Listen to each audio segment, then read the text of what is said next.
Hello बच्चों, welcome to Diksha classes. और मैं आपके साथ हूँ आपकी टीचर दीक्षा। और हम कर रहे हैं क्लास 6 साइंस हिंदी मीडियम से। ठीक है, 1 to 7 लेसन हम कर चुके हैं with question answers, with lesson reading. ठीक है, तो आज हम करेंगे लेसन 8। जिस भी बच्चे को लास्ट वीडियोस देखनी है वो पीछे प्लेलिस्ट में, साइंस की प्लेलिस्ट में जाकर के देख सकता है। अब हम करेंगे लेसन 8 जिसका नाम है शरीर में गति। लेसन 8 शरीर में गति। बिल्कुल शांत होकर बैठिए तथा अपने शरीर में होने वाली गतियों का अनुभव कीजिए। आप समय समय पर अपनी पलकें तो झपकाते ही होंगे। श्वास लेते वक्त आपके शरीर में होने वाली गतियों का प्रेक्षण कीजिए, मतलब उनको ऑब्जर्व कीजिए, महसूस कीजिए। हमारे शरीर में सोते ही अनेक गतियां निरंतर होती रहती हैं। जब आप अपनी नोटबुक में लिखते हैं तब आपके शरीर का कौन सा भाग गति करता है? जब आप मुड़कर अपने मित्र को देखते हैं तब शरीर का कौन सा भाग गति करता है? उपयुक्त सभी उदाहरणों को आपके उसी स्थान पर रहते हुए भी आपके शरीर में कोई न कोई भाग गति करता है।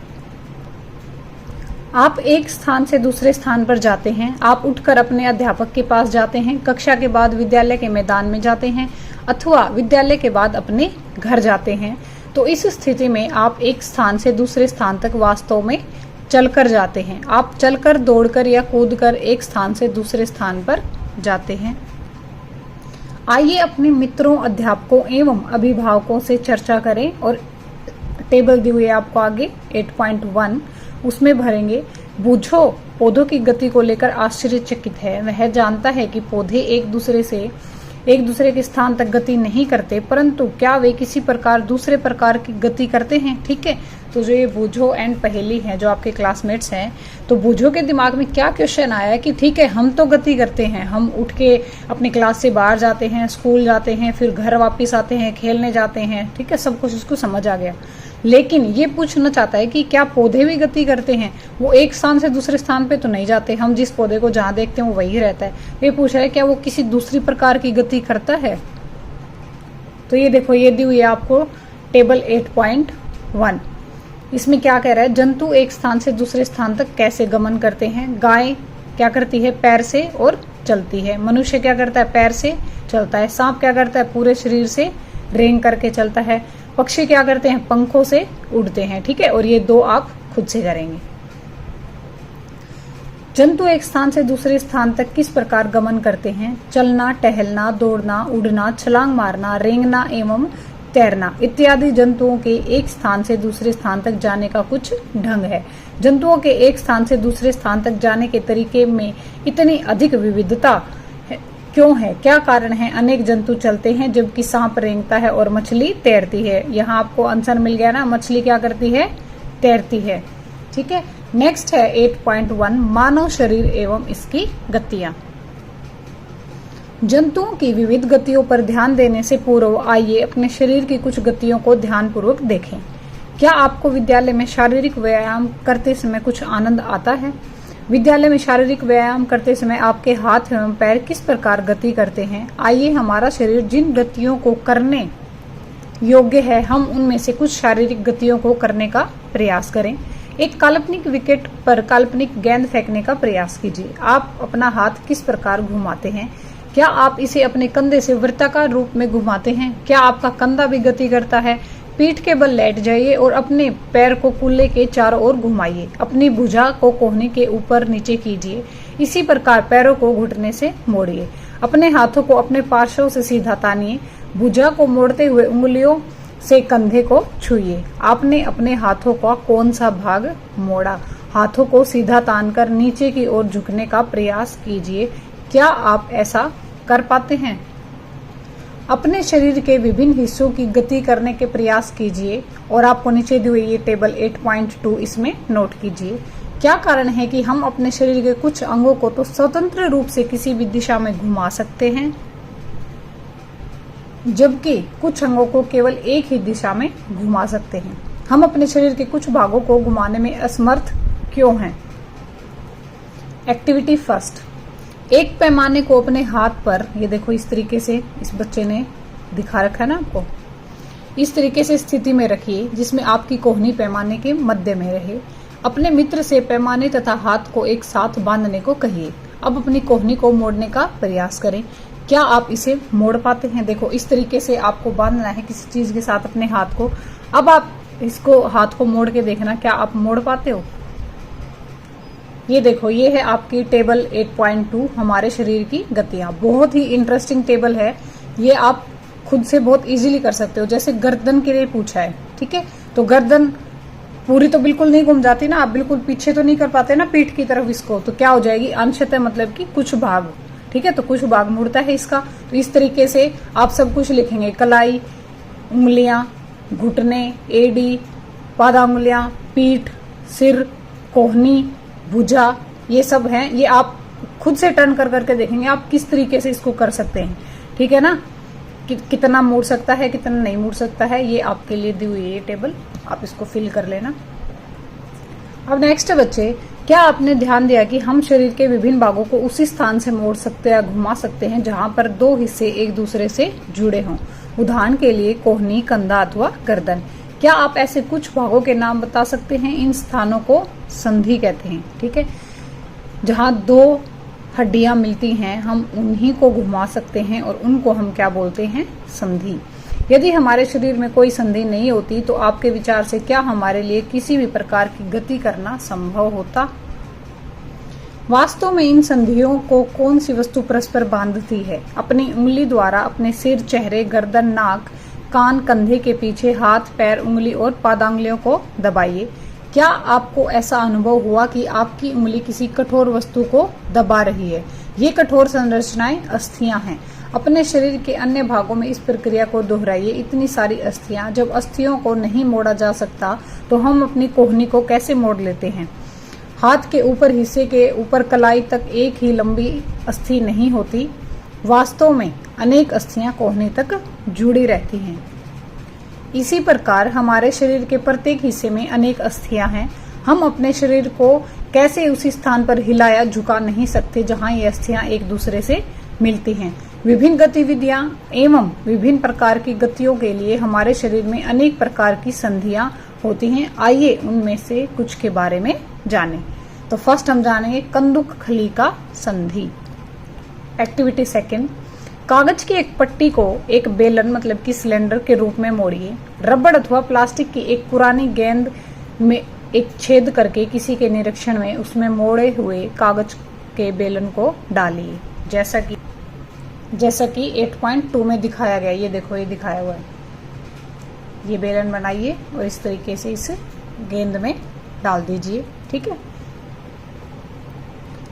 आप कागज के बेलन के गेंद पर भी चिपका भी सकते हैं। गेंद को एक छोटी कटोरी में रखकर चारों ओर घुमाने का प्रयास कीजिए। क्या गेंद कटोरी में स्वतंत्र रूप से घूमती है? क्या कागज का बेलन भी घूमता है?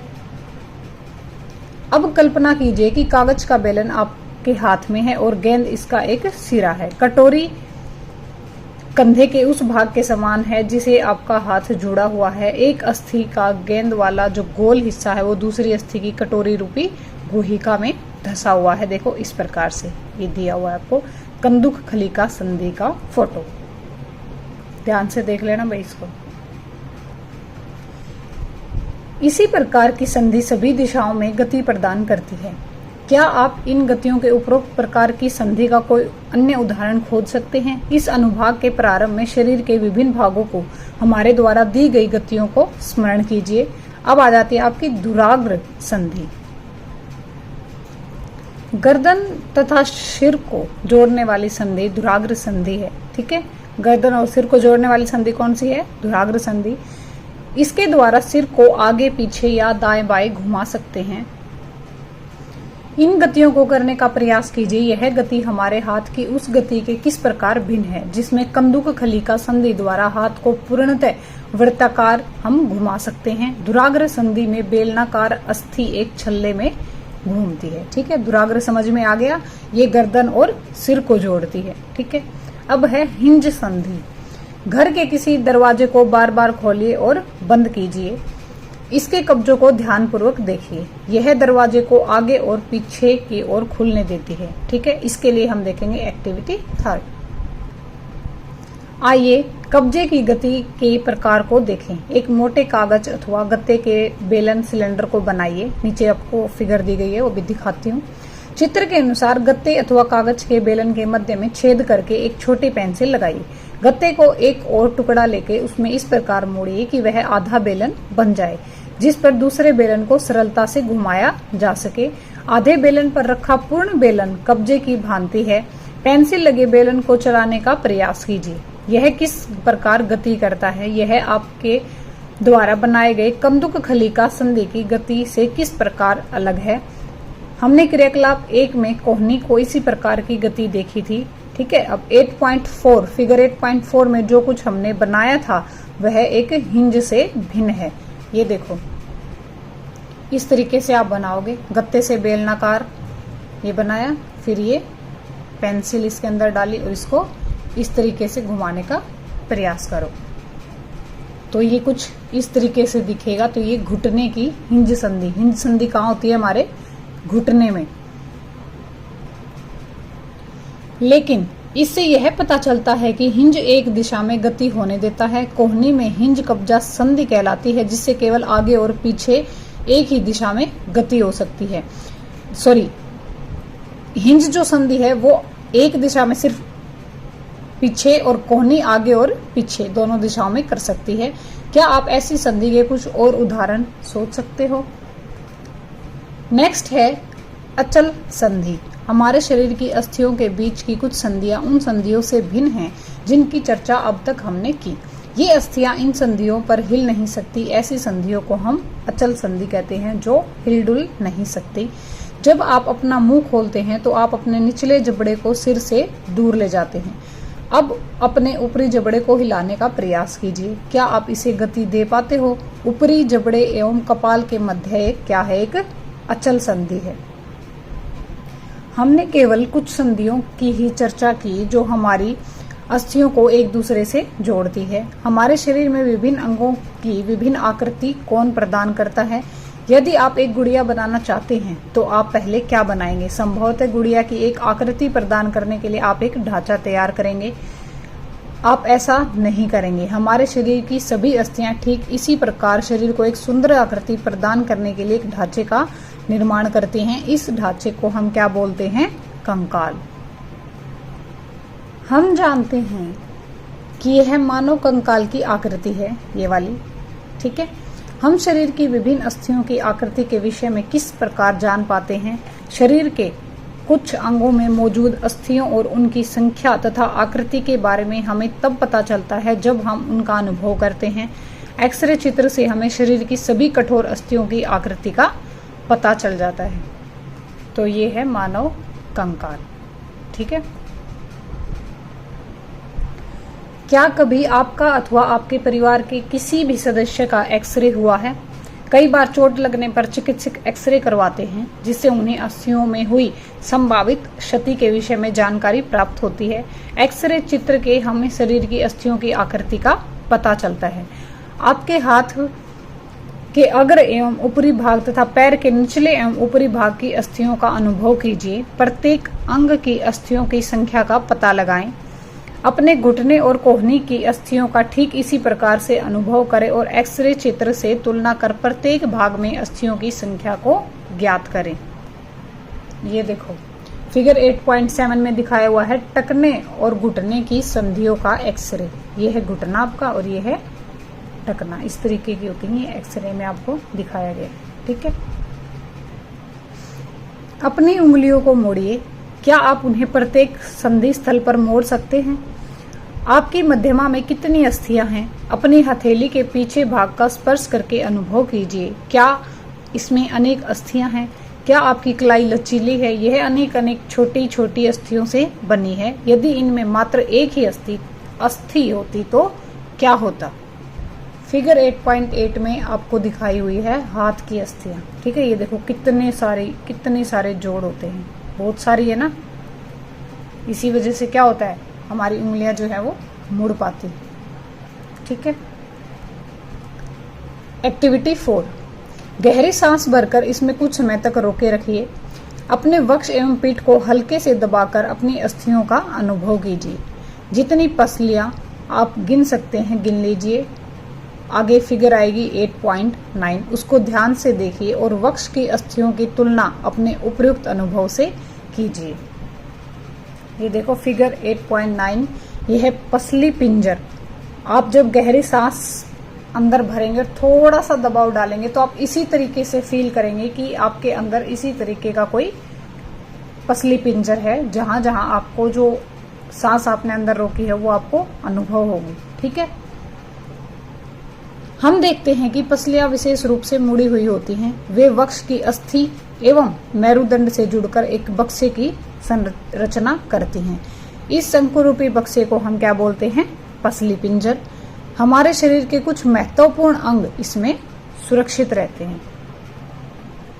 अपने कुछ मित्रों को बिना घुटने मोड़े झुककर अपने पांव की उंगलियां छूने को कहिए। क्या यह चिकनी, समतल अथवा अखंड है? अपनी उंगलियों को अपने मित्र की गर्दन के प्रारंभ करके उसकी पीठ पर नीचे की ओर लाइए। आपके द्वारा अनुभव की गई संरचना क्या है? मेरुदंड। जो आपके पीठ के पीछे बिल्कुल बीच में आप एक संरचना जिसको आप बिल्कुल आसानी से अनुभव कर सकते हो, वो आपकी क्या है? मेरुदंड। यह अनेक छोटी छोटी अस्थियों से बना है। पसली पिंजर भी वक्ष क्षेत्र की इन अस्थियों से जुड़ा है। जो आपका आगे का हिस्सा है पसली पिंजर, वो इनसे पीछे जो आपकी मेरुदंड है उससे जुड़ा हुआ है। यदि मेरुदंड केवल एक ही अस्थि का बना होता तो क्या आपके मित्र इस प्रकार नीचे झुक सकते? अगर हमारा जो ये मेरुदंड है ये बिल्कुल एक ही अस्थि से होता, बिल्कुल इस पेन की तरह ऐसे ही सिंपल, तो क्या ये फिर हमें आगे पीछे ऐसे मुड़ने देता? नहीं मुड़ सकते थे हम।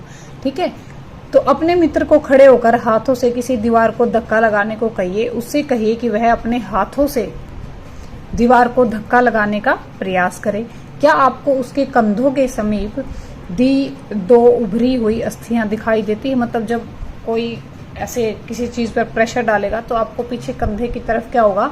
दो उभरी हुई अस्थियां दिखाई देंगी इस तरीके से। ठीक है, ये आपको कंधे की अस्थियां दिखाई हुई। ये आपका क्या है? पसली पिंजर का कुछ भाग दिख रहा है, ये आपका हाथ है और ये आपके कंधे हैं। ठीक है, यह संरचना श्रोणी अस्थियां हैं। यह बॉक्स के समान एक ऐसी संरचना बनाती हैं जो आपके अमाशय के नीचे पाए जाने वाले विभिन्न अंगों की रक्षा करते हैं। यह कुल्हे वाला हिस्सा है जिसके सहारे आप बैठते हैं। ये जो फोटो है ये वाली श्रोणी अस्थियां इनको बोलते हैं। क्या बोलते हैं? श्रोणी अस्थियां। इनके सहारे आप बैठते हैं, ये वो अस्थियां। ठीक है, आपकी खोपड़ी अनेक अस्थियों के एक दूसरे से जुड़ने से बनी है। यह हमारे शरीर के अति महत्वपूर्ण मस्तिष्क को परिबद्ध, मतलब उसको सिक्योर करके रखती है। ये देखो मानव खोपड़ी। ठीक है, मानव खोपड़ी जो है हमारी बहुत सी चीजों को क्या करती है? सुरक्षा देती है। हमने अपने कंकाल की बहुत सी अस्थियों तथा संधियों के बारे में चर्चा की। कंकाल के कुछ अतिरिक्त अंग भी हैं जो हड्डियों जितने कठोर नहीं होते और जिन्हें मोड़ा जा सकता। उन्हें क्या बोलोगे आप? उपास्थि। ये देखो, जैसे आपका कान है, आप आपके कान को बहुत अच्छी तरीके से अपने हाथ की सहायता से मोड़ सकते हो, नीचे से भी, ऊपर से भी, पीछे भी, दाएं भी, बाएं भी, हर एक तरीके से आप इसको मोड़ सकते हो। तो ये जैसे कि आपको दिखाया हुआ है आप कर सकते हो। अपने कान को स्पर्श कीजिए। क्या आप किसी कठोर अस्थि भाग का अनुभव करते हैं जिसे मोड़ा जा सके? ऐसा प्रतीत होता है कि इसमें कोई अस्थि ही नहीं है। क्या आपकी उंगलियों के बीच दबाने पर कर्णपाली एवं इसके ऊपर के हिस्से में कोई अंतर महसूस होता है? क्या आपको ऐसा लगा कि कान का ऊपरी भाग उतना लचीला नहीं है जितना कि हमारी कर्णपाली? ये होती है नीचे की हिस्सा कर्णपाली, जहां लड़कियां क्या करती हैं? बालियां पहनती हैं। ठीक है, ये होता कर्णपाली। ये ज्यादा सेंसिटिव, ज्यादा लचीला होता है। ठीक है, ऊपर थोड़ा आपको टाइट फील होगा, कठोर फील होगा जब आप अपने हाथ से महसूस करेंगे।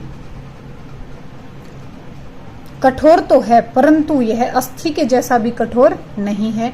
यह उपास्थि है। शरीर की संधियों में भी उपास्थि पाई जाती है। हमने देखा कि मानव कंकाल अनेक अस्थियों, संधियों एवं उपास्थियों से मिलकर बना है। आप उनमें से बहुत को देख सकते हैं, मोड़ सकते हैं तथा गति दे सकते हैं। अपनी नोटबुक में कंकाल का स्वच्छ आलेख बनाएं। हमने अपने शरीर की उन अस्थियों एवं उनकी संधियों के विषय में जानकारी प्राप्त कर ली है जो विभिन्न प्रकार की गति करने में हमारी सहायता करती हैं। अस्थि को गति प्रदान करने में दो पेशियां संयुक्त रूप से काम करती हैं, ठीक है ना। देखो ये कोनी की है, ये इसको ऐसे मोड़ने में और सीधा करने में हेल्प करती है, इसको हम क्या बोलते हैं, संधि। अस्थियों को इस प्रकार की गति करने योग्य कौन बनाता है, आइए इसका पता लगाएं। अपने एक हाथ की मुट्ठी बनाइए, मुट्ठी के एक अंगूठे से इसी बाजू के कंधे को छूने का प्रयास कीजिए। क्या आप अपनी ऊपरी भुजा के कुछ परिवर्तन अनुभव करते हैं? दूसरे हाथ से इसे छूकर देखिए, क्या आपको कोई उभरा हुआ सा भाग दिखाई देता है? इसे क्या बोलते हैं, पेशी बोलते हैं। संकुचित होने के कारण पेशियां उभर आती हैं। अतः आप अपने हाथ को पुनः सामान्य स्थिति में लाइए, तो पेशियां क्या होंगे, अपने सामान्य पहले की पोजीशन में चली जाएंगे और आपको अपने हाथ पर कोई भी बाजू पर उभरा हुआ भाग जो है वो दिखाई नहीं देगा। क्या यह अभी भी संकुचित अवस्था में है? चलते अथवा भागते समय आप अपने पैरों की पेशियों में भी इसी प्रकार का संकुचन देख सकते हैं। संकुचन की अवस्था में पेशी छोटी, कठोर एवं मोटी हो जाती है। यह अस्थि को खींचती है। किसी अस्थि को गति प्रदान करने के लिए दो पेशियों को संयुक्त रूप से कार्य करना होता है। जब दो पेशियों में कोई एक सिकुड़ती है तो अस्थि उस दिशा में खिंच जाती है। युगल की दूसरी पेशी स्थिर लंबाई से बढ़कर पतली हो जाती है और वह पहले की अवस्था में आ जाती है। अस्थि को विपरीत दिशा में गति करने के लिए एक स्थिर पेशी सिकुड़कर अस्थि को अपनी पूर्व स्थिति में खींचती है, जबकि पहली पेशी अब स्थिर हो जाती है। पेशी केवल खींच सकती है, वह धक्का नहीं दे सकती। अतः एक अस्थि को गति देने के लिए दो पेशियों का संयुक्त रूप से कार्य करना होता है। क्या गति के लिए हमेशा अस्थियों एवं पेशियों की आवश्यकता होती है? दूसरे जंतु किस प्रकार चलते हैं? क्या सभी जंतुओं में अस्थियां पाई जाती हैं? केंचुए अथवा घोंगे में क्या पाया जाता है? आइए कुछ जंतुओं की गतियों का अध्ययन करें। ये अब आ जाता है आपका जंतुओं की चाल। अब तक हमने पढ़ा मानव शरीर की गतियां। आई होप कि आपको अच्छे से समझ में आ गया होगा कि किस प्रकार से उपास्थि होती है शरीर में, किस प्रकार से कंकाल जो है हमारे शरीर में है, पसली पिंजर है, इनका क्या क्या वर्क है, कहाँ कहाँ संधियां हैं, कहाँ कहाँ उपास्थि है। ठीक है, तो ये सब हमने समझ लिया। अभी तो अब तक हमने क्या देख लिया, मानव शरीर की गतियां, कि किस प्रकार से मानव शरीर में कंकाल है, पसली पिंजर है, उपास्थियां हैं, संधियां हैं। ठीक है, किस प्रकार से हमारे घुटने वर्क करते हैं, चलते हैं, हम फिरते हैं, किस प्रकार हमारी अस्थियां पेशियां सिकुड़ती रहती हैं, कितना कुछ हमने इस बारे में जान लिया। ठीक है, तो ये था मानव शरीर की गतियां। अब आता है आपकी जंतुओं की चाल, तो ये हम देखेंगे कल की वीडियो में, क्योंकि फिर वीडियो बहुत ज्यादा बड़ी हो जाएगी और आप हो जाओगे बोर। तो जितना आपको समझ में आए उतना पढ़ाना आई थिंक अच्छा रहेगा। तो वीडियो को ज्यादा से ज्यादा शेयर करें अपने दोस्तों के साथ, और जो भी कुछ समझ में नहीं आए वो आप कमेंट करके पूछेंगे, एक लाइक करेंगे मेरे मोटिवेशन के लिए। And thank you so much.